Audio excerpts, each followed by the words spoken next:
নমস্কাৰ প্ৰথম সংবাদৰ সৈতে ষ্টুডিঅত মই ভামহন্ত ৬২ জনলৈ বৃদ্ধি পাইছে অসমত কৰোনা সংক্ৰমিত লোকৰ সংখ্যা যোৰহাটত সংক্ৰমিত হৈছে দুগৰাকী মহিলা সংক্ৰমিত হৈছে মুম্বাই এগৰাকী এম্বুলেন্স চালক মুম্বাইৰ পৰা এম্বুলেন্স ভাড়া কৰি যোৰহাটলৈ আহিছিল মহিলা দুগৰাকী কৰোনা সংক্ৰমিত জিলাত অন্তৰ্ভুক্ত হ'ল যোৰহাট সংক্ৰমিত মহিলা দুগৰাকী উজনিৰ চৰাইমৰিয়াৰ ৩৬ বছৰীয়া মামু বৰা আৰু সাৰিঙিয়াৰ ২৭ বছৰীয়া পৰিস্মিতা দত্ত কলিতা সংক্ৰমিত মহিলা দুগৰাকী যোৰহাট চিকিৎসা মহাবিদ্যালয়ত ভৰ্তি কৰা হৈছে নিখাই মুম্বাইলৈ পঠিয়াই দিয়া হৈছে এম্বুলেন্স চালকজনক অসমত বৰ্তমান চিকিৎসাধীন ২৭ জন সংক্ৰমিত লোক আৰোগ্য লাভ কৰিছে ৩৪ জন সংক্ৰমিত লোকে আৰু পুৱাৰ শিৰোনামৰ আৰম্ভণিতে নিউজ ১৮ অসম নৰ্থ ইষ্টৰ দৰ্শকক জনাইছো এই শেহতীয়া খবৰ অসমত ৬২ জনলৈ বৃদ্ধি পাইছে কৰোনা সংক্ৰমিত লোকৰ সংখ্যা শেহতীয়াকৈ আমি জনাইছো যোৰহাটত সংক্ৰমিত হৈছে দুগৰাকী মহিলা সংক্ৰমিত মুম্বাই এগৰাকী এম্বুলেন্স চালক মুম্বাইৰ পৰা এম্বুলেন্স ভাড়া কৰি যোৰহাটলৈ আহিছিল মহিলা দুগৰাকী কৰোনা সংক্ৰমিত জিলাত অন্তৰ্ভুক্ত হ'ল যোৰহাট সংক্ৰমিত মহিলা দুগৰাকী হৈছে উজনি চৰাইমৰিয়াৰ ৩৬ বছৰীয়া মামু বৰা আৰু সাৰিঙিয়াৰ ২৭ বছৰীয়া পৰিস্মিতা দত্ত কলিতা সংক্ৰমিত মহিলা দুগৰাকীক যোৰহাট চিকিৎসা মহাবিদ্যালয়ত ভৰ্তি কৰা হৈছে আৰু ইফালে নিশা মুম্বাইলৈ পঠিয়াই দিয়া হৈছে এম্বুলেন্স চালকজনক অসমত বৰ্তমান চিকিৎসাধীন হৈ আছে ২৭ জন সংক্ৰমিত লোক আৰোগ্য লাভ কৰিছে ৩৪ জন সংক্ৰমিত লোকে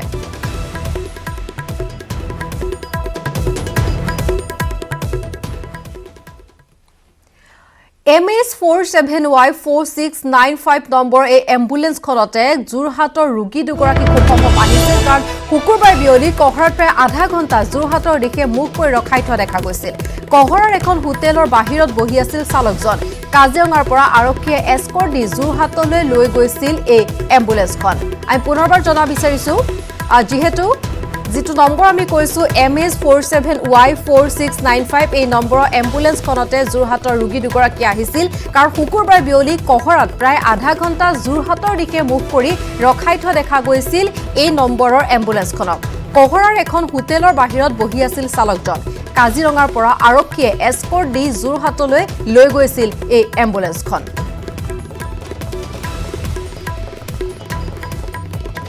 আমি জনাইছে এম্বুলেন্সৰ চালকক ইতিমধ্যে তেওঁক মুম্বাইলৈ ঘূৰাই পঠিওৱা হৈছে আৰু এম্বুলেন্সত অহা অসমৰ দুগৰাকী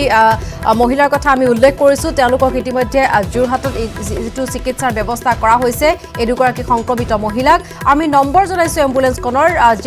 যিটো নম্বৰ এম্বুলেন্সক ইতিমধ্যে প্ৰত্যক্ষ কৰা হৈছিল কহৰাত প্ৰায় আধা ঘণ্টা সময় শুকুৰবাৰ দিনটোত গতিকে কাজিৰঙাৰ পৰা আৰক্ষীয়ে এইখন যোৰহাটলৈ এস্কৰ্ট দি লৈ গৈছিল এইখন এম্বুলেন্স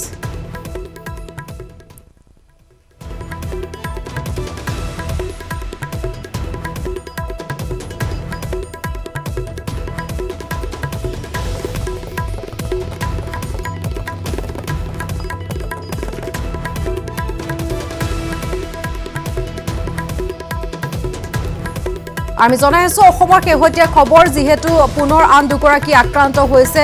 কৰোনা পজিটিভ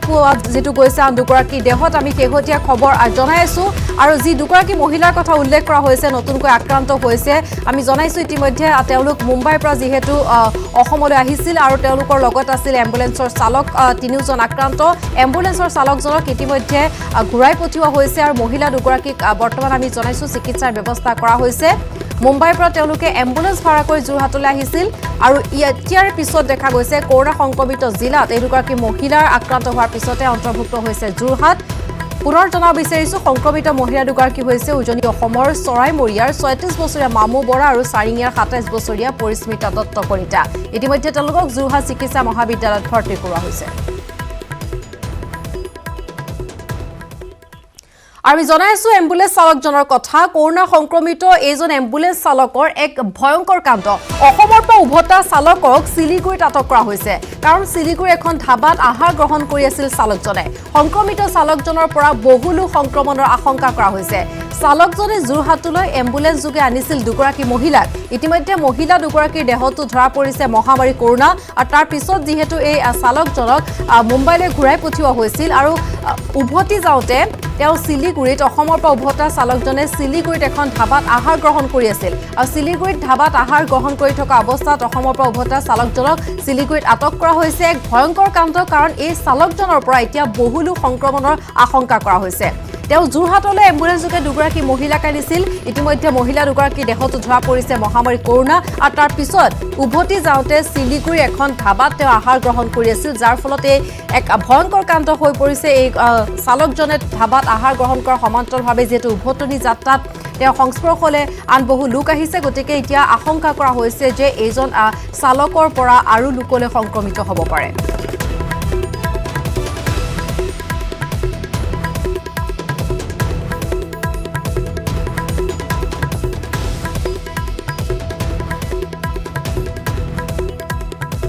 আৰু নিউজ18 অসম নৰ্থ ইষ্টৰ দৰ্শকক আমি জনাইছো শেহতীয়া খবৰ যিহেতু শেহতীয়া যি ঘটনা মুম্বাইৰ পৰা দুগৰাকী মহিলাৰ যিখন এম্বুলেন্স তেওঁলোকে লৈ আহিছিল ভাড়া কৰি এম্বুলেন্সৰ চালকজনৰ কথা আমি উল্লেখ কৰিছো এম্বুলেন্সৰ চালকজনে কেনেদৰে ভয়ংকৰ কাণ্ড সংঘটিত কৰিছে আমি জনাইছো আৰু দৃশ্য দেখুৱাইছো এখন যিখন এম্বুলেন্সৰ কথা আমি উল্লেখ কৰিছো এইখন এম্বুলেন্স যোৰহাটলৈ যোৱাৰ পূৰ্বে যিহেতু কাজিৰঙাত ৰখাই থোৱা হৈছিল প্ৰায় আধা ঘণ্টামান সময় আৰু তাৰ পাছতে এস্কৰ্ট দি যোৰহাটলৈ লৈ যোৱা হৈছিল এইখন এম্বুলেন্স আমি দেখুৱাইছো আৰু এইখন এম্বুলেন্সৰ চালক আৰু এম্বুলেন্সত অহা যেহেতু দুগৰাকী মহিলা আক্ৰান্ত হৈছে কৰোনাত সেই কথা আমি জনাইছো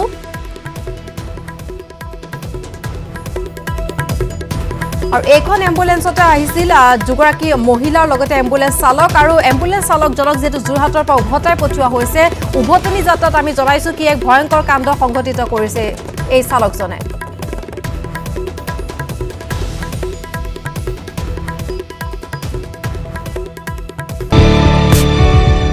উভতিছ বিৰতিৰ পাছত আৰু নিউজ18 অসম নৰ্থ ইষ্টৰ দৰ্শকক আমি জনাই আছো শেহতীয়া খবৰ যোৰহাটৰ দুগৰাকী মহিলাৰ কথা জনাইছো আক্ৰান্ত হৈছে আৰু সমান্তৰালভাৱে এম্বুলেন্স যিখন এম্বুলেন্সত তেওঁলোকে মুম্বাইৰ পৰা ভাড়া কৰিছিল এই সন্দৰ্ভতো আমি জনাইছো আৰু এই সমগ্ৰ বিষয়টোৰ সন্দৰ্ভত আৰু অধিক তথ্যৰ বাবে আমি এই মুহূৰ্তত পোনপটীয়াভাৱে সংযুক্ত হৈছো আমাৰ যোৰহাটৰ সাংবাদিক গৌতম বৰাৰ সৈতে গৌতম আপোনাৰ কাষলৈ আহিছো আৰু যোৰহাট অন্তৰ্ভুক্ত হৈছে কৰোনা আক্ৰান্ত হোৱাৰ ক্ষেত্ৰত নতুনকৈ অন্তৰ্ভুক্ত হৈছে যোৰহাটৰ দুগৰাকী মহিলাৰ কথা আমাৰ দৰ্শকক জনাইছো এই সমগ্ৰ বিষয়টোত আৰু এই মুহূৰ্তত আপোনাৰ হাতত আৰু নতুন তথ্য কি আছে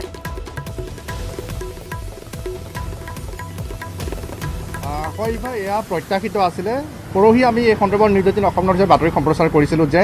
অতি শীঘ্ৰেই যোৰহাটত লোক কৰোনাত সংক্ৰমিত হ'ব কিয়নো 6খনকৈ জিলাৰ বাবে বহিৰাজ্যত থকা বিশেষকৈ ৰেড জোনত থকা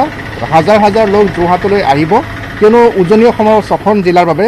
যোৰহাটত জনেল স্ক্ৰিনিং চেণ্টাৰ স্থাপন কৰা হৈছে কাকডোঙা দলঙৰ সমীপত যিসকল লোক ইয়ালৈ আহিছে তেওঁলোকক তাতে স্বাস্থ্য পৰীক্ষা কৰা হয় তেওঁলোকৰ শৰীৰৰ নমুনা সংগ্ৰহ কৰি JMCH লেবৰেটৰীত সেইসমূহ পৰীক্ষা কৰা হয় আৰু যদিহে সেইসকল লোকৰ শৰীৰত কৰোনা ভাইৰাছৰ উপস্থিতি পোৱা যায় তেনেহ'লে তেওঁলোকক যি কোভিড হস্পিটেল ইতিমধ্যে যোৰহাট JMCH চৌহদত স্থাপন কৰা হৈছে তাত তেওঁলোকৰ চিকিৎসা ব্যৱস্থা কৰা হ'ব বা কোনো লোকৰ শৰীৰত যদিহে কৰোনা ভাইৰাছৰ উপস্থিতি পোৱা যায় বা তেওঁ চিম্পটমেটিক নহয় তেনে তেওঁলোকক ইয়াত কোৱাৰেণ্টাইন কৰা ব্যৱস্থা কৰা হৈছে তাত তেওঁলোকক ৰাখিব আৰু যিসকল লোকৰ শৰীৰত কৰোনা মুক্ত তেওঁলোকক নিজৰ গন্তব্যস্থানলৈ যাবলৈ দিব যিহেতু যোৰহাট জিলাখনতে এনেধৰণৰ বহিৰাজ্যত থকা লোকৰ সংখ্যা প্ৰায় 10 সহস্ৰাধিক গতিকে বাকী 5খন জিলাৰ কথা যদি আমি বিবেচনা কৰোঁ তেনেহ'লে 50-60 হাজাৰ লোক নিশ্চয়কৈ হ'ব আৰু সেইসকল বহিৰাজ্য মহাৰাষ্ট্ৰ দিল্লী কৰ্ণাটকা ইত্যাদি ৰেড জোনেৰে অধ্যুষিত জিলাসমূহৰ পৰা সেই লোকসকল যোৰহাটলৈ আহিব গতিকে এই ঘটনা প্ৰত্যাশিত আছিলে দ্বিতীয় কথাটো হৈছে যে বহুতো মনত প্ৰশ্ন উত্থাপন হৈছে আমি দেখিবলৈ পাইছোঁ যে এই যিখন এম্বুলেন্সত এই সকল লোক আহিলে যি দুগৰাকী মহিলা আহিলে তেওঁলোকৰ অনুমতি আছিল নাই আমি জনাব বিচাৰিছোঁ যে দুগৰাকী মহিলাৰে অনুমতি আছিলে তেওঁলোকৰ সন্তানৰ তেওঁলোকৰ আত্মীয়ৰ চিকিৎসাৰ বাবে তেওঁলোক মুম্বাইলৈ গৈছিলে আৰু তেওঁলোকৰ এম্বুলেন্সখনত তেওঁলোকৰ সৈতে আৰু লোক আছিলে কিন্তু তেওঁলোকৰ শৰীৰত কৰোনা ভাইৰাছৰ উপস্থিতি লাভ কৰা নাই এই দুগৰাকী মহিলা এগৰাকীৰ ঘৰ য'ত চৰাইমৰীয়া যোৰহাটৰ চাৰিগাঁৱৰ নিমাতী পথৰ পৰা কিছু সোমাই যাব লাগে চৰাইমৰীয়া আৰু বাকী এগৰাকী মহিলাৰ ঘৰ হৈছে যোৰহাটৰ পুলিবৰ দিশে চাৰিঙীয়াত আৰু তেওঁলোকৰ চিকিৎসাৰ বাবে গৈছিলে আৰু তেওঁলোকৰ চিকিৎসাৰ পাছত উভতি অহাৰ সময়তে তেওঁলোকে কৰোনাত আক্ৰান্ত হ'ব লগা হয় আৰু যিখন এম্বুলেন্সৰ চালক যিগৰাকীক লৈ সমগ্ৰ অসমতে বৰ্তমান চাঞ্চল্যৰ সৃষ্টি হৈছে যে সেই চালকগৰাকী অৰ্থাৎ যোৰহাটলৈ এম্বুলেন্স বা কোনো গাড়ী চালকে বহিৰাজ্যৰ পৰা অহা তেওঁলোকে নিজৰ যাত্ৰীসকলক যোৰহাটত ৰখোৱাৰ পিছতে তেওঁলোকৰ সাৱধানতা হিচাপে তেওঁলোকৰ শৰীৰৰ পৰা নমুনা সংগ্ৰহ কৰা হয় আৰু তেওঁলোক যিহেতু থাকিবলৈ নিবিচাৰে ইয়াতে তেওঁলোক ততাতৈয়াকৈ যাব বিচাৰে সেইবাবে যাবলৈ দিয়া হয় সেইসকল লোকক আৰু কালি ঘটনাটো তেনেকুৱাই আছিলে যে যেতিয়া সেই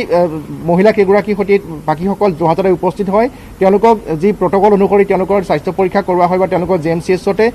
ৰখাৰ ব্যৱস্থা কৰা হয় কিন্তু চালকজনে যাবলৈ বিচৰাৰ বাবে তেওঁৰ শৰীৰৰ নমুনা সংগ্ৰহ কৰি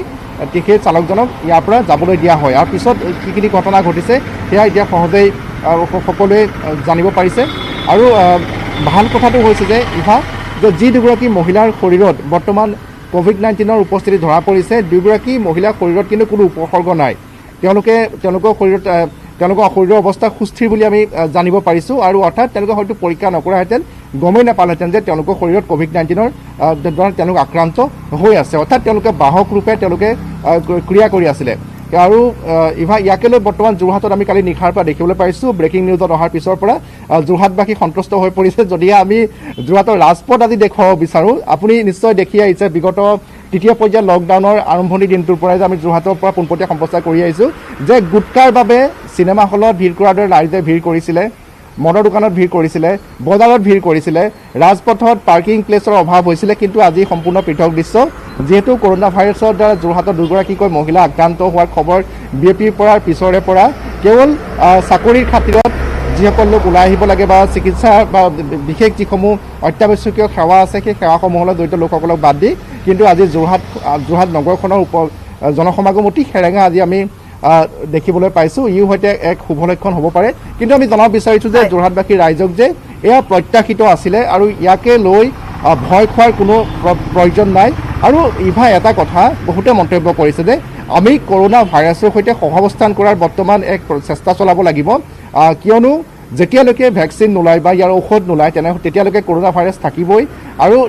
কৰোনা ভাইৰাছৰ পৰা যিখিনি সাৱধানতামূলক ব্যৱস্থা গ্ৰহণ কৰিব লাগে সেই ব্যৱস্থাসমূহ গ্ৰহণ কৰি তাৰ সৈতে সহাৱস্থান কৰাৰ চেষ্টা আমি সকলোৱে গ্ৰহণ কৰিব লাগিব আৰু যদিহে আমি অসমৰ প্ৰেক্ষাপট চাওঁ দেখিম যে দেশৰ ভিতৰতে অসমে বহু উন্নত প্ৰদৰ্শন কৰি আহিছে যিসমূহ ইয়াত ব্যৱস্থা লোৱা হৈছে বা জনসাধাৰণে যিখিনি সঁহাৰি আগবঢ়াইছে চৰকাৰে যিসমূহ নিয়ম বান্ধিছে নিয়মসমূহৰ প্ৰতি হয় গতিকে ভয় কৰাৰ কাৰণ নাই কোনো লোক ভয় খাব নালাগে আৰু যিহেতু যোৰহাটত এয়া মাত্ৰ আৰম্ভণি বুলি আমি ক'ব বিচাৰোঁ যে মহাৰাষ্ট্ৰৰ পৰা অহা যোৰহাটৰ দুগৰাকী মহিলাৰ শৰীৰত এই ভাইৰাছৰ উপস্থিতি দেখা পোৱা গৈছে আৰু বহু লোক আহিবলৈ বাকী আছে হয়তো এমাহ ডেৰ মাহ ধৰি যোৰহাটলৈ এই যাতায়াত অব্যাহত থাকিব গতিকে আৰু বহু এনেধৰণৰ ৰিজাল্ট আমি পাম হয় গৌতম এই মুহূৰ্তত আপোনাক ধন্যবাদ জনাইছোঁ আমি পৰৱৰ্তী সময়ত পুনৰ আপোনাৰ কাষলৈ যাম আৰু নিউজ 18 অসম নৰ্থ ইষ্টৰ দৰ্শকক আমি জনাইছোঁ আমাৰ সাংবাদিক গৌতম বৰাই ইতিমধ্যে গুৰুত্বপূৰ্ণ প্ৰসংগ উত্থাপন কৰিছে যে বহিৰাজ্যৰ পৰা যিসকল লোক আহিছে অসমৰ শেহতীয়াকৈ অসমৰ পটভূমি যদি চোৱা যায় অসমত যিকেইগৰাকী কৰোনা আক্ৰান্ত পোৱা গৈছে তাৰে চিকিৎসাৰ লগত জড়িত গুৱাহাটীৰ লোকসকলক বাদ দি বহিৰাজ্যৰ পৰা অহা লোকৰ কথা আমি ক'ব লাগিব যাৰ বাবে অসমত নতুনকৈ যি কৰোনা আক্ৰান্তৰ কথা কৈছোঁ এই দুগৰাকী মহিলাও আহিছিল মুম্বাইৰ পৰা আৰু তেওঁলোকে যিখন এম্বুলেন্স লৈ আহিছিল এম্বুলেন্সৰ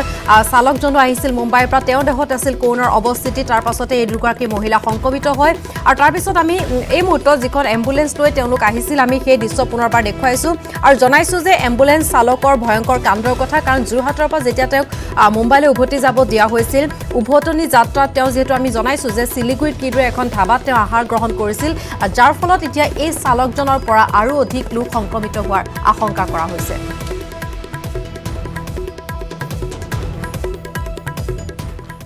আৰু অসমৰ পিছত এইবাৰ আহিছোঁ ত্ৰিপুৰাৰ খবৰলৈ ত্ৰিপুৰাত 132 জনলৈ বৃদ্ধি পাইছে কৰোনা সংক্ৰমিত লোকৰ সংখ্যা নতুনকৈ সংক্ৰমিত হৈছে BSFৰ 86 বেটেলিয়নৰ 17 জন লোক ত্ৰিপুৰাত বৰ্তমান চিকিৎসাধীন হৈ আছে 128 জন আৰোগ্য লাভ কৰিছে 2 জন লোকে নিজ ৰাজ্যলৈ পঠিয়াই দিয়া হৈছে 2 জন সংক্ৰমিত লোকক ত্ৰিপুৰাৰ শেহতীয়া খবৰ 132 জনলৈ বৃদ্ধি পাইছে কৰোনা সংক্ৰমিত লোকৰ সংখ্যা নতুনকৈ সংক্ৰমিত হৈছে BSFৰ 86 বেটেলিয়নৰ 17 জন লোক ত্ৰিপুৰাত বৰ্তমান চিকিৎসাধীন হৈ আছে 128 জন আৰোগ্য লাভ কৰিছে 2 জন লোকে নিজ ৰাজ্যলৈ পঠিয়াই দিয়া হৈছে 2 জন সংক্ৰমিত লোকক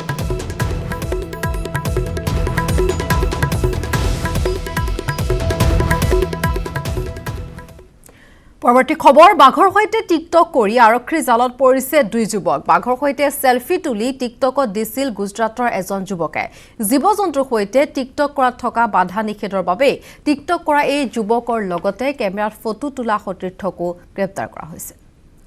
জিএমচিএছৰ পৰিস্থিতি পৰিদৰ্শন স্বাস্থ্যমন্ত্ৰী ডক্টৰ হিমন্ত বিশ্ব শৰ্মাৰ 1 নম্বৰ আৰু 5 নম্বৰ ছাত্ৰাবাস পৰিদৰ্শন ডক্টৰ শৰ্মাৰ ইতিমধ্যে পৰীক্ষা কৰা নমুনাৰ 357টা নিগেটিভ আহিছে এতিয়ালৈ এটাহে পজিটিভ ওলাইছে বাকি সকলৰ ৰিপৰ্ট আহিব সন্ধিয়ালৈ জিএমচিএছৰ অতিৰিক্ত ষ্টাফৰ নমুনা সংগ্ৰহ কৰি দিল্লীলৈ পঠিওৱা হ'ব স্ক্ৰিনিং কৰোঁতে সংক্ৰমিত হৈছিল ডাক্তৰ দীপা ডেকা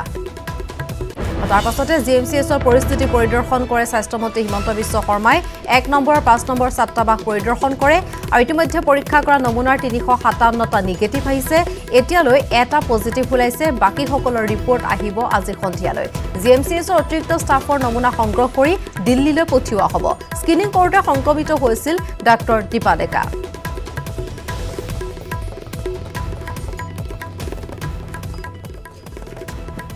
আমি স্যাম্পল লৈছিলোঁ তাৰ ভিতৰত কিমান নিগেটিভ আহিলে 357 স্যাম্পল নিগেটিভ আহিছে এটা পজিটিভ আহিছে গতিকে বাকিকেইটা স্যাম্পলৰ ৰিজাল্টটো আজি গধূলিলৈকে আহি যাব বাকি যি পেচেণ্ট আছিলে আৰু পেচেণ্টৰ যি এটেণ্ডেণ্ট আছিলে বা আন যিখিনি অতিৰিক্ত ষ্টাফ আছিলে তেওঁলোকৰো আজি আমি স্যাম্পল কালেক্ট কৰিছোঁ সেই স্যাম্পলখিনি আমি ৰাতি 9টা বজাত দিল্লীত পঠিয়াম পৰহি দিনাখন সেই স্যাম্পলখিনি আমি ৰিজাল্ট পাঁচটাকৈ পেচেণ্ট ধৰা পৰিছে যিহেতু গুৱাহাটীত কিবা অৰেঞ্জ জোন বা তেনেধৰণৰ ডিক্লেয়াৰ কৰা কিবা সম্ভাৱনা তেনেকুৱা কথা নাই গুৱাহাটী মহানগৰীখন ডাঙৰ আমি ইয়াৰ স্বাভাৱিক জীৱন যাত্ৰা ব্যাহত কৰিব খোজা নাই কিন্তু প্ৰয়োজনীয় নহ'লে ৰাইজ ঘৰৰ পৰা ওলাব নালাগে আৰু যিখিনি জেগাত ধৰাত আছে সেই জায়গাখিনিত আমি কণ্টেইনমেণ্ট জোন কৰিছোঁ গোটেই জিলা এখনক ৰেড অৰেঞ্জ এইবিলাক কৰিলে স্বাভাৱিক জীৱন যাত্ৰা বহুত ব্যাহত হৈ যায় লগতে আৰু এটা কথা এই দীপিকা দেখিবলৈ পোৱা গৈছে শিথিল কৰি দিয়া হৈছে কিন্তু মানে যিটো ভিৰ দেখিবলৈ পোৱা গৈছে সেইফালে চাবলৈ গ'লে গণসংক্ৰমণ হোৱাৰ কিবা সম্ভাৱনা আছে নেকি সম্ভাৱনাটো এতিয়া ধৰক খাৰঘুলি পাহাৰৰ ওপৰতে যিহেতু পেচেণ্ট ধৰাত পৰিছে গতিকে যদি ছ'চিয়েল ডিষ্টেঞ্চিং নামানে মাস্ক যদি ব্যৱহাৰ নকৰে সংক্ৰমণ হোৱাৰ সম্ভাৱনাটো বহুত আছে তেওঁ আমাৰ যিটো স্ক্ৰিনিং এৰিয়া আছিল এই স্ক্ৰিনিং এৰিয়াটোত তেওঁ 5 দিন কাম কৰিছিল আমাৰ ধাৰণা হৈছে যে স্ক্ৰিনিঙত হয় যে ইউজুৱেলি আমি সোৱাব লওঁতে হ'ব পাৰে যে কোনোবা ক্ষেত্ৰত হয়তো চিটিকনি কোনোবা ডক্টৰৰ গাত পৰিব পাৰে বা ওলাই যাওঁতে হয়তো কোনোবা পেচেণ্টৰ গাত খুন্দা খালে যিহেতু স্ক্ৰিনিং এৰিয়াত থকাৰ কাৰণে তেনেকুৱা সন্দেহ এটা থাকে আৰু কিমান নিৰাপদ গুৱাহাটী মহানগৰী অসমৰ হৃদপিণ্ড গুৱাহাটীত কৰোনাৰ ভয়াৱহ সংক্ৰমণৰ আশংকা কৰা হৈছে আৰু এই সন্দৰ্ভত আমি খবৰ জনাম এটা বিৰতিৰ পাছত কিমান নিৰাপদ গুৱাহাটী মহানগৰী অসমৰ হৃদপিণ্ড গুৱাহাটীত কৰোনাৰ ভয়াৱহ সংক্ৰমণৰ আশংকা মনীষ ত্ৰিবিয়ালৰ পৰা আৰম্ভ কৰি গুৱাহাটীত এই পৰ্যন্ত কৰোনাত আক্ৰান্ত হৈছে 6জন লোক ইয়াৰ এগৰাকী যুৱতীৰ দেহত ধৰা পৰিছে কৰোনা ভাইৰাছ উদ্বেগজনক বিষয়টো হৈছে সাংসাৰী দেৱৰাজ আচাৰ্যৰ বাহিৰে বাকি 5জনৰ কোনো ট্ৰেভেল হিষ্ট্ৰী নাই অৰ্থাৎ গুৱাহাটীৰ ভিতৰতে সংক্ৰমণ হৈছে এই 5জন লোকৰ এনে পৰিস্থিতিৰ মাৰাত্মক কৰোনাৰ বাহক হৈ কোনো লোক নিশ্চয় সকলোৰে অজ্ঞাতে ঘূৰি ফুৰিছে গুৱাহাটী মহানগৰীত গুৱাহাটীৰ দৰে সৰু অথচ জনবহুল মহানগৰীৰ বাবে এই মুহূৰ্তত কৰোনা হৈ পৰিছে আতংকৰ কাৰণ আৰু ইফালে শীঘ্ৰে কামৰূপ মহানগৰ জিলা বা গুৱাহাটী গ্ৰেড বা অৰেঞ্জ জোন ঘোষণা কৰা নহয় বুলি স্পষ্ট কৰি দিছে চৰকাৰে জিলাখনৰ জীৱন যাত্ৰা ব্যাহত কৰাৰ ইচ্ছা নাই চৰকাৰৰ তাৰ পৰিৱৰ্তে কৰোনা দেখা দিয়া অঞ্চলক কণ্টেইনমেণ্ট জোন বা বাফাৰ জোন হিচাপে ঘোষণা কৰা হ'ব পাৰে বুলি মন্তব্য কৰিছে স্বাস্থ্যমন্ত্ৰী ডক্টৰ হিমন্ত বিশ্ব শৰ্মাই আৰু শেহতীয়াকৈ গুৱাহাটী মহানগৰীৰ পৰিৱেশ পৰিস্থিতি নিউজ 18 অসম নৰ্থ ইষ্টৰ দৰ্শকক আমি জনাই আহিছোঁ কিদৰে শেহতীয়াকৈ মনীষ ত্ৰিবিয়ালৰ পৰা আৰম্ভ কৰি এই মুহূৰ্তলৈকে 6জন লোক আক্ৰান্ত হৈছে আৰু ইয়াৰে এগৰাকী যুৱতীৰ দেহত মৃত্যুৰ পিছতে ধৰা পৰিছে কৰোনা ভাইৰাছ এতিয়া উদ্বেগজনক বিষয়টো হৈছে যে দেৱৰাজ আচাৰ্য যিগৰাকী সাংসাৰী আছিল তেওঁৰ বাদে বাকি 5জনৰ কোনো ট্ৰেভেল হিষ্ট্ৰী নাই তেওঁলোক গুৱাহাটী মহানগৰীতে আছিল কতো যোৱা নাই গুৱাহাটী মহানগৰীৰ বাহিৰলৈ অৰ্থাৎ গুৱাহাটীৰ ভিতৰতে সংক্ৰমণ হৈছে এই 5জন লোকৰ এনে পৰিস্থিতিত মাৰাত্মক কৰোনাৰ বাহক হৈ কোনো লোক নিশ্চয় সকলোৰে অজ্ঞাতে ঘূৰি ফুৰিছে গুৱাহাটী মহানগৰীত গুৱাহাটীৰ দৰে সৰু অথচ জনবহুল মহানগৰীৰ বাবে এই মুহূৰ্তত সেয়েহে কৰোনা হৈ পৰিছে আতংকৰ কাৰণ আৰু ইফালে শীঘ্ৰে কামৰূপ মহানগৰ জিলা বা গুৱাহাটীক ৰেড বা অৰেঞ্জ জোন বুলি ঘোষণা কৰা নহয় বুলি স্পষ্ট কৰি দিছে চৰকাৰে। জিলাখনৰ জীৱন যাত্ৰা ব্যাহত কৰাৰ ইচ্ছা নাই চৰকাৰৰ। তাৰ পৰিৱৰ্তে কৰোনা দেখা দিয়া অঞ্চলক কণ্টেইনমেণ্ট জোন বা বাফাৰ জোন হিচাপে ঘোষণা কৰা হ'ব পাৰে বুলি মন্তব্য কৰিছে স্বাস্থ্যমন্ত্ৰী ডক্টৰ হিমন্ত বিশ্ব শৰ্মাই। জ্যেষ্ঠ সাংবাদিক ৰাজু বৰুৱাৰ সৈতে সংযুক্ত হৈছো এই সন্দৰ্ভত কথা পাতিবৰ বাবে। ৰাজু, এতিয়া গুৱাহাটীবাসীৰ মনত সকলোৰে মনত ভয় আহিছে, আশংকা আহিছে, কাৰণ আমি ইতিমধ্যে জনাইছো যে 5 গৰাকী লোক যি আক্ৰান্ত হৈছে কোনো তেওঁলোকৰ ট্ৰেভেল হিষ্ট্ৰী নাই, অৰ্থাৎ গুৱাহাটী মহানগৰীৰ ভিতৰতে কৰোনা ভাইৰাছ কাৰোবাৰ দেহত হয়তো অজ্ঞাতে থাকিব পাৰে বুলি হিমন্ত বিশ্ব শৰ্মাই যিটো উল্লেখ কৰিছিলে, যিটো তেওঁ জানিব পৰা নাই বুলি কৈছিলে ক'ৰ পৰা সংক্ৰমণ হৈছে কাৰ দেহৰ পৰা। গতিকে সমগ্ৰ পৰিৱেশ পৰিস্থিতিৰ বাবে এতিয়া দেখা পোৱা গৈছে বিপদজনক হৈ পৰিছে, গুৱাহাটী মহানগৰীবাসী এতিয়া আতংকিত হৈ পৰিছে।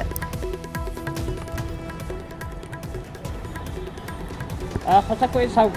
ইভা, যদি চোৱা যায় তেনেহ'লে ট্ৰেভেল হিষ্ট্ৰী তেওঁলোকৰ নাই। গতিকে এই ক্ষেত্ৰত কাৰ সংস্পৰ্শত কোন থাকিব পাৰে এই কথা কোনেও নাজানে, আৰু কাৰ দেহত COVID-19 আছে বা কোন ক'ৰ পৰা আহিছিল তেনেকুৱা ধৰণৰ সেইসকলৰ লোকৰ সংস্পৰ্শত কোনোবা আহিছে নেকি, কোনোবাই গোপনীয়তা বৰ্তাই ৰাখিছে নেকি, তেনেকুৱা ধৰণৰ বহু কথা আছে। গতিকে এই ক্ষেত্ৰত এই 5জন গুৱাহাটীত যি ধৰা পৰিল, সেই ধৰা পৰা COVID-19 যিসকলৰ দেহত ধৰা পৰিছে সেইসকলৰ কেনেধৰণে তেওঁলোক সংস্পৰ্শিত হৈছিল, কাৰ সৈতে তেওঁলোকৰ সংস্পৰ্শলৈ আহিছিল আৰু COVID-19 তেওঁলোকে ক'ৰ পৰা কঢ়িয়াই আনিলে, এই গোটেই কথাখিনি যথেষ্ট গুৰুত্বপূৰ্ণ। আৰু এই ক্ষেত্ৰত এতিয়া প্ৰত্যেক লোকেই সজাগ আৰু সচেতন হৈ থকাৰ সময়। এই সময়খিনিত যাতে ইজন লোক সিজনৰ সংস্পৰ্শলৈ নাহে, আৰু যিটো সামাজিক ব্যৱধান, সেই সামাজিক ব্যৱধান কিন্তু প্ৰত্যেকজন লোকেই বৰ্তাই ৰাখিব লাগিব, কাৰণ এই সময়খিনি যথেষ্ট ভয়াৱহ সময়। এই সময়খিনি COVID-19 কাৰ দেহত আছে কোনেও সেই কথা নাজানে, আৰু বিশেষকৈ গুৱাহাটীত যিকেইজনৰ ধৰা পৰিছে, গুৱাহাটীত ধৰা পৰা কেইজনৰ ক্ষেত্ৰত যথেষ্ট তেওঁলোকৰ ইতিমধ্যে কৈছে যে মন্ত্ৰী ডক্টৰ হিমন্ত বিশ্ব শৰ্মাই যে ট্ৰেভেল হিষ্ট্ৰী তেওঁলোকৰ নাছিলে। গতিকে পূৰ্বতে যদি আমি চাওঁ তেনেহ'লে নিজামুদ্দিন মাৰ্কাজৰ পৰা অহা লোকৰ ক্ষেত্ৰত বা তেওঁলোকৰ সংস্পৰ্শলৈ অহাৰ ক্ষেত্ৰত যিসকল লোক আছিলে সেইসকলৰ দেহত COVID-19 ধৰা পৰিছিল, কিন্তু পৰৱৰ্তী সময়ত লাহে লাহে এনেকুৱা হৈ পৰিছে যে COVID-19 যিসকলৰ দেহত ধৰা পৰিছে তেওঁলোকৰ ট্ৰেভেল হিষ্ট্ৰী নাথাকিবও পাৰে। ট্ৰেভেল হিষ্ট্ৰী নথকা লোকসকল কেনেকৈ আচলতে তেওঁলোকৰ দেহত COVID-19 ধৰা পৰিছে, তেওঁলোক কেনেকৈ সংস্পৰ্শিত হৈছে, এইখিনি যথেষ্ট গুৰুত্বপূৰ্ণ কথা। আৰু এই ক্ষেত্ৰত বিশেষকৈ এই 5জন গুৱাহাটীৰ ক্ষেত্ৰত যিখিনি হৈছে, গুৱাহাটীৰ ক্ষেত্ৰত হোৱাখিনিৰ কোনো ধৰণৰ তেওঁলোকে যাত্ৰা ক'ৰবাত কৰিছিল বা তেওঁলোকে নিজামুদ্দিন মাৰ্কাজলৈ যোৱাৰ তেনেকুৱা ধৰণৰ তেওঁলোকৰ কোনো কথা নাই, আৰু সেইবাবেই এইটো যথেষ্ট স্পৰ্শকাতৰ হৈ পৰিছে এই সময়খিনিত। আৰু এই মুহূৰ্তত মই এগৰাকী যি হোকাৰ সন্থাৰ তেওঁ সাংগঠনিক সম্পাদক তেওঁ আছে, আৰু কাকত তেওঁলোকৰ অহা নাই, বিভিন্নজনে কাকত এতিয়া লাভ কৰিব পৰা নাই। কাকতৰ ক্ষেত্ৰত যিখিনি অসুবিধা হৈছে, কাকত অৱশ্যে গোটেইকেইটা হাউচে এতিয়ালৈকে কাকত দিব পৰা নাই। গোটেইকেইটা হাউচে এতিয়া যিহেতু আমাৰ নিউজ প্ৰিণ্টটো বাহিৰৰ পৰা আহে, নিউজ প্ৰিণ্টটো বাহিৰৰ পৰা আহিলে গোটেই কাকতবিলাক তেখেতসকলে প্ৰিণ্ট কৰিব পৰা নাই। যিহেতু কৰোণা ভাইৰাছৰ কাৰণে কিছুমান মানুহে ভয় কৰি আছে, গতিকে তেনে কাৰণেও কাকতৰ অলপ প্ৰভাৱ পৰিছে আমাৰ। তথাপিতো কাকতৰ হেৰিটো এতিয়া কিছু বাঢ়ি আছে, কাষ্টমাৰে লৈ আছে। আমাক আগৰ যিখিনি কাষ্টমাৰে তেখেতসকলে ৰিকুৱেষ্ট কৰিছে যে মোৰ কাকতখন মোৰ ঘৰত দিবা, আৰু কিছুমানে মোৰ দোকানত আহিও লৈ যায়। তাত আমি কোনো অসুবিধা পোৱা নাই, ঠিকে চলি আছে। আমাৰ কাকত বিক্ৰীৰো হেৰি চলি আছে, আগতকৈ অকণমান কম হৈছে, তথাপি এতিয়া অকণমান আগৰ যিখিনি কাষ্টমাৰ আছে তেখেতসকলে মোৰ দোকানত আহিও লৈ যাই আছে, আৰু কিছুমানক মই ঘৰত হোম ডেলিভাৰী যিটো হকাৰ ছিষ্টেম, সেই ছিষ্টেমত আমি আকৌ দি আছোঁ। হোকাৰ ওলাই অহা নাই পেপাৰ বিলাবৰ কাৰণে? আগতে প্ৰথমতে কেইদিনমান অহা নাছিল, কিন্তু এতিয়া প্ৰায়ভাগ হকাৰেই, মেক্সিমাম হকাৰেই আহি গৈছে। আগত যিখিনি গাঁৱত গৈছিল তেওঁলোকে ঘৰৰ পৰা আহিয়ে আছে, আৰু আমি সেইকাৰণে আমাৰ যিখিনি হকাৰ এতিয়া কাকতটো বিতৰণ কৰি আছে, আগৰ নিচিনা বিতৰণ কৰি আছে। গুৱাহাটীৰ ক্ষেত্ৰত আমি যদি চাওঁ তেনেহ'লে যিকেইজনৰ দেহত COVID-19 পোৱা গৈছে তেওঁলোকৰ ট্ৰেভেল হিষ্ট্ৰী নাই, তেওঁলোক ক'লেও যোৱা নাছিলে, তেওঁলোক সংস্পৰ্শিত হৈছে। গতিকে এই ক্ষেত্ৰত যিকোনো মানুহ COVID-19ৰ চিকাৰ হ'ব পাৰে? নাই, আমাৰ ফালৰ পৰা একো ক'ব লগা একো নাই, আমাৰতো মোটামুটি ঠিকে আছে। আমাৰ যিখিনি ল'ৰা আছে গুৱাহাটীত, আমি যাতে হকাৰ সন্থা এটাই চলাই আছোঁ গোটেই ল'ৰাখিনি, গতিকে আমাৰ ল'ৰাখিনি পূৰা এতিয়া আগৰ নিচিনাই ডিউটি কৰি আছে, আগৰ নিচিনাই কাকত যোগান ধৰি আছে কাষ্টমাৰ। সচেতনতা অৱলম্বন কৰিছে তেওঁলোকে ফুল আমাৰ মেক্সিমাম যিটো আমাৰ মেইন দুটা বস্তু আমি পূৰা মানি আছোঁ, যিটো সামাজিক ডিষ্টেঞ্চ আগতে আপোনাৰ 1 মিটাৰ আছিল, এতিয়া 6 ফুট দিছে। সেইটো পূৰা আমি যেতিয়া বাতৰি কাকতখন আমি এজেণ্টৰ পৰা লওঁ, সেইটো আমি পূৰা 6 মিটাৰ 6 ফুট আমি ডিষ্টেঞ্চটো মেইনটেইন কৰি আছোঁ। আৰু যিটো মাস্ক আমাৰ সেইটো মাস্কটো কম্পালচৰি আমি আমাৰ হকাৰ সন্থাৰ ফালৰ পৰা কৈ দিয়া হৈছে, সেইটো চৰকাৰেও কৈ দিয়া আছে। এই দুটা বস্তু আমি মাস্ক বি কৰি আছোঁ। আৰু প্ৰত্যেক হকাৰে আহি ৰাতিপুৱা এবাৰ প্ৰথমতে হাতখন ধুয়ে, তাৰপিছত মাস্কটো থাকেই আৰু হেৰিখিনি গোটেই সামাজিক যিটো ডিষ্টেঞ্চ সেইটো আমি মানে সম্পূৰ্ণভাৱে মানি চলি আছোঁ। ধন্যবাদ জনাইছোঁ। আৰু এয়া আছিলে হকাৰ সন্থাৰ সাংগঠনিক সম্পাদক, আৰু তেওঁ ইতিমধ্যে কৈছে তেওঁলোকে কাকত পিন্ধোৱাৰ ক্ষেত্ৰত যিখিনি সাৱধানতা অৱলম্বন কৰিব লাগে সেইখিনি অৱলম্বন কৰিছে। আৰু এই সময়খিনি ইভা সকলোৱে সজাগ আৰু সচেতন হোৱাৰ সময়, আৰু সকলোৱে সজাগ আৰু সচেতন হৈ থাকিলেহে আহি থকা সময়ছোৱাত এই COVID-19 যিখন যুঁজ আছে সেই যুঁজখনত আমি জয়ী হ'ব পাৰিম। হয়, নিশ্চয় ৰাজু, আপুনি উল্লেখ কৰিছে এই প্ৰসংগ সজাগ সচেতনতাৰ কথা। এতিয়া যিহেতু চৰকাৰৰ ফালৰ পৰা কোৱা হৈছে যে গুৱাহাটীক ৰেড জ'ন ঘোষণা কৰা নহয়, কাৰণ জিলাখনৰ স্বাভাৱিক জীৱন যাত্ৰা ব্যাহত কৰাৰ ইচ্ছা নাই, কেৱল কৰোণা দেখা দিয়া অঞ্চলকহে কণ্টেইনমেণ্ট জ'ন হিচাপে ঘোষণা কৰিব। গতিকে ৰেড জ'ন নহ'লে গ্ৰীণ জ'নত বহুখিনি শিথিলতা গুৱাহাটী মহানগৰীত আছে। গতিকে আৰু অধিক প্ৰয়োজন গুৱাহাটীবাসী সজাগ সচেতন হোৱাৰ।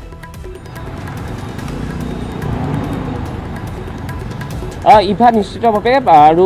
কণ্টেইনমেণ্ট জ'ন হিচাপে ঘোষণা কৰা হ'ব। যিবোৰ অঞ্চলত তেনেধৰণে COVID-19 ৰোগী চিনাক্ত হয় সেইখিনি ইতিমধ্যে বি বৰুৱা কেঞ্চাৰ ইনষ্টিটিউট হওক বা GMCHৰ দুটাকৈ আৱাস যি আৱাস আছে, আৱাস ইতিমধ্যে কণ্টেইনমেণ্ট জ'ন হিচাপে ঘোষণা কৰিছে। চানমাৰীৰ অমিয়নগৰ কণ্টেইনমেণ্ট জ'ন হিচাপে ঘোষণা কৰিছে। তেনেধৰণে যিখিনি অঞ্চলত তেনেধৰণৰ COVID-19 ৰোগীক ধৰা পৰে তেওঁলোকক কণ্টেইনমেণ্ট জ'ন হিচাপে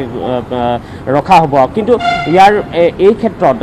সজাগ আৰু সচেতনতা আটাইতকৈ এতিয়া অৱলম্বন কৰাৰ মূল উপায় হৈছে এই যুঁজখনত জয়ী হোৱাৰ, আৰু প্ৰত্যেকেই সজাগ সচেতন হৈ থাকিব লাগিব কাৰ দেহত COVID-19 আছে, কাৰণ ট্ৰেভেল হিষ্ট্ৰী নাই পোৱা। গতিকে এই কথাটো যথেষ্ট গুৰুত্বপূৰ্ণ। আৰু মই পৰহি যেতিয়া পোনপটীয়া সম্প্ৰচাৰ আছিলে তাত উল্লেখ কৰিছিলোঁ যে শ্ৰীৰামপুৰ আৰু ছাগলীয়া গেটৰ পৰা কিছু সংখ্যক লোক এনেকুৱা লোক আহিছে যিসকলে নিজকে গোপনে ৰাখিছে, তেওঁলোকে কোনো ধৰণৰ কোৱাৰেণ্টাইনত তেওঁলোক যাবলৈ বিচৰা নাই। গতিকে সেইসকল লোক মই তেওঁলোকক পুনৰ অনুৰোধ জনাব বিচাৰিম যে তেওঁলোক ওলাই আহিব লাগে আৰু তেওঁলোকে কোৱাৰেণ্টাইনত তেওঁলোক যাব লাগে বা তেওঁলোকে পৰীক্ষা কৰিব লাগে, কাৰণ তেওঁলোক কাৰ সংস্পৰ্শলৈ আহিব সেই কথা আমি নাজানো। মোৰ ক্ষেত্ৰত বা আনৰ ক্ষেত্ৰত কেনেধৰণে হ'ব পাৰে। গতিকে প্ৰত্যেকেই এইখিনি সময়ত সাৱধান হ'ব লাগে। ৰাজু বৰুৱা এই মুহূৰ্তত আপোনাক ধন্যবাদ জনাইছোঁ। আমি পৰৱৰ্তী সময়ত পুনৰ যাম আপোনাৰ কাষলৈ।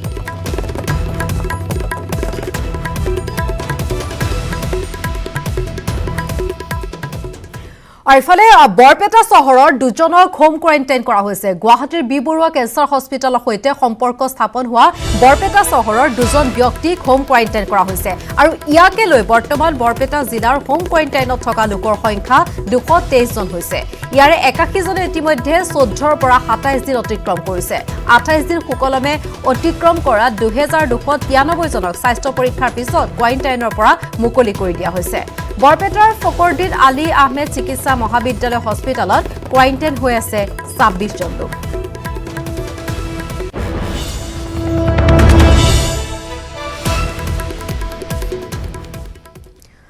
লকডাউনৰ সময়ছোৱাত দৈনন্দিন কৰ্মৰে উপাৰ্জন কৰা লোকসকলৰ বাবে অতি কষ্টকৰ হৈ পৰিছে। সৰ্বত্ৰে স্তব্ধ হৈ পৰাৰ লগে লগে এইসকল লোকৰ উপাৰ্জনৰ পথো বন্ধ হৈ গৈছে। তেজপুৰৰ প্ৰসিদ্ধ ভাস্কৰ জয়চন্দ্ৰ দাসৰ ক্ষেত্ৰতো তেনে সমস্যাই দেখা দিছে। তেজপুৰৰ বিভিন্ন মঠ মন্দিৰ, দেৱালয় তোৰণ, পাৰ্কৰ লগতে বহু বৰেণ্য লোকৰ আৱক্ষ তথা পূৰ্ণাবয় মূৰ্তি নিৰ্মাণ কৰি ৰাইজৰ প্ৰশংসাৰ পাত্ৰ হোৱা দাসৰ ঘৰত চাউল আৰু নিমখৰ বাহিৰে খাবলৈ একোৱেই নাই। ভূতৰ ওপৰত দানৱ পৰা দি অলপতে ধুমুহাত তেওঁ থকা ঘৰটো খহি পৰিছে।